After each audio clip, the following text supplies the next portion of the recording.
இன்றைக்கான வீடியோவில் என்ன நடக்குன்னு பார்க்குறதுக்கு முன்னாடி நம்ம சேனலை லைக் அண்ட் சப்ஸ்கிரைப் பண்ணிவிட்டு சப்போர்ட் பண்ணுங்கள். உங்களோட ஒரு சின்ன லைக் சப்ஸ்கிரைப் கூட எனக்கு மோட்டிவேஷனாக இருக்கும்ல. ஃபஸ்ட்டு சீனில் வந்துட்டு தீபா பாடுறதுக்காக ரெடியாக இருக்க அந்த சமயத்தில் திடீர்னு போலீஸ் உள்ளே என்ட்ரி கொடுக்குறாங்க. அதை பார்த்ததுமே கோயிலா ரூபா ரொம்ப சந்தோஷப்படுறாங்க. என்னடி இதெல்லாம் உன்னோட பிளான் தானே, பிளான் சியா அப்படின்னு கேட்க, ஆமாம் பாட்டி எப்படி நம்மளோட ஐடியா அப்படின்னு சொல்லிட்டு அவங்க சிரிச்சுக்கிட்டு இருக்க. இந்த சைடு கார்த்தி வந்துட்டு என்ன சார் எதுக்கு வந்திருக்கீங்க அப்படின்ற மாதிரி கேட்குறாங்க.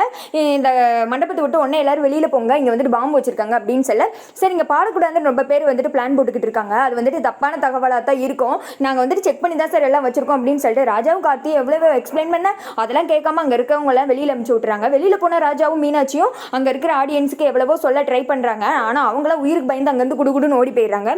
இங்கிட்டு வந்துட்டு தீபா எந்திக்க பார்க்குறாங்க. அப்போ கார்த்தி சொல்கிறாங்க, நீங்கள் எந்திக்காதீங்க தீபா, அப்படியே உட்காந்துருங்க அப்படின்னு சொல்கிறாங்க. அப்புறம் செக் பண்ணி பார்த்ததுக்கப்புறம் எதுவுமே இல்லை, எங்களை மன்னிச்சிருங்க சார் அப்படின்னு சொல்ல, நானும் அதை தானங்க சொன்னேன் அப்படின்னு சொல்லிட்டு கார்த்தி வந்துட்டு டென்ஷன் ஆயிடுறாங்க. அடுத்து வந்துட்டு போலீஸ் எல்லாமே கிளம்புனதுமே ரொம்ப வந்துட்டு ஒரு மாதிரி அப்செட்டில் உட்காந்துட்டு இருக்காங்க தீபா.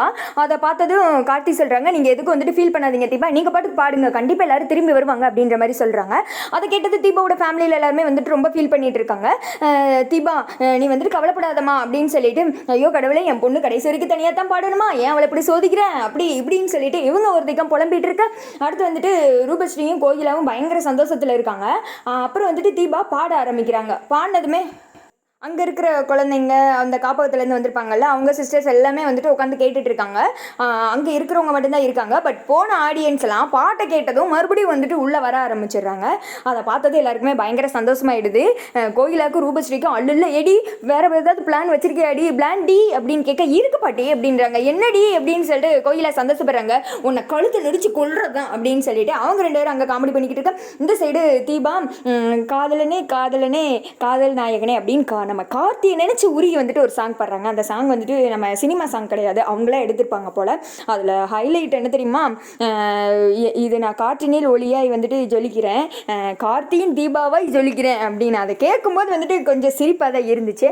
பட் நல்லா தாங்க இருக்குது சாங்கு. அடுத்து வந்துட்டு அந்த சைடு காமிக்கிறாங்க. வீட்டில் கார்த்தியோட அப்பா மொபைலில் வந்துட்டு தீபா பாடுறதை கேட்டுட்டு இருக்காங்க. ஏன்னா லைவ் டெலிகாஸ்ட் பண்ணிட்டு இருக்காங்கல்ல, அங்கங்கே இருக்கிறவங்கலாம் கேட்டுட்டு இருக்காங்க. வீட்டில் இருக்கவங்க, கடையில் இருக்கவங்க, காரில் போகிறவங்க அப்படி இப்படின்னு. கார்த்தியோட அப்பா வந்துட்டு தீபா பாடுறதை பார்த்துட்டு சந்தோஷப்பட்டுட்டு இருக்காரு.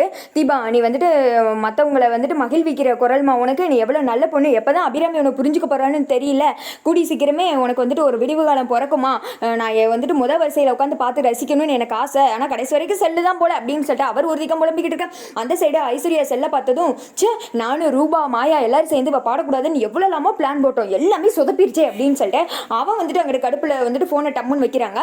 அந்த இடத்துக்கு வந்துட்டு அபிராமி வர்றாங்க. எதை பார்த்து கோவப்பட்டுக்கிட்டு இருக்க நீ அப்படின்னு கேட்க, அத்தை உங்களுக்கு பிடிக்காதது அந்த தீபா பண்ணிட்டு இருக்கா பாருங்க அப்படின்னு சொல்ல, எனக்கு பிடிக்கலன்னு சொல்லி தான் நான் அந்த இடத்துக்கே போகாமல் இருக்கேன், நீ எதுக்கு கண்டதையும் பார்த்துட்டு இருக்க, ஒழுங்கா ஃபோனை வச்சுட்டு பேசாம இரு அப்படின்னு சொல்லிட்டு கிளம்பிற.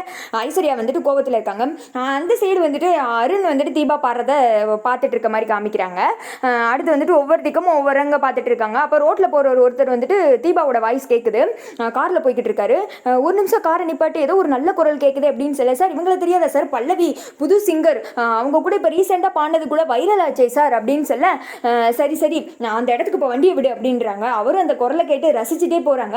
அங்கிட்டு வந்துட்டு தீபா பாடுற ஒவ்வொரு செகண்டும் வந்துட்டு கார்த்தியை நினச்சே பாடிட்டு இருக்காங்க. கார்த்தி வந்துட்டு ரசித்து கேட்டுட்டு இருக்காங்க. இவர் வந்துட்டு உள்ளே போகிறாரு. போய் வந்துட்டு தீபா பாடி முடிக்கிறாங்க கரெக்டாக. இவர் தான் இந்த இதில் ஏதோ மியூசிக் டைரக்டர் மாதிரி இருப்பாரோன்னு சொல்லிட்டு தோணுது. தீபா பாடினதுமே எல்லாருமே அமைதியாக இருக்காங்க. அப்போ காப்பகத்தில் இருக்க குழந்தை வந்துட்டு கிளாப் பண்ண, சுற்றி இருக்கவங்க எல்லாமே கிளாப் பண்ணுறாங்க. அதை பற்றி தீபாக்கு ரொம்ப சந்தோஷமாக இருக்குது. ஃபஸ்ட்டு வந்துட்டு ரூபஸ்ரீ அந்த கிளாப்ஸ் எல்லாம் வாங்கிட்டு இருப்பாங்க. தீபா திரைக்கு பின்னாடி இருப்பாங்களா, அதெல்லாம் நினச்சி ஃபீல் பண்ணுறாங்க. கார்த்தியும் அதை பார்த்து ரொம்ப சந்தோஷப்படுறாங்க. எல்லாருமே கிளாப் பண்ணுறதை பார்த்து. அதோட பார்த்தீங்கன்னா இந்த வீடியோ வந்துட்டு முடிஞ்சிருது.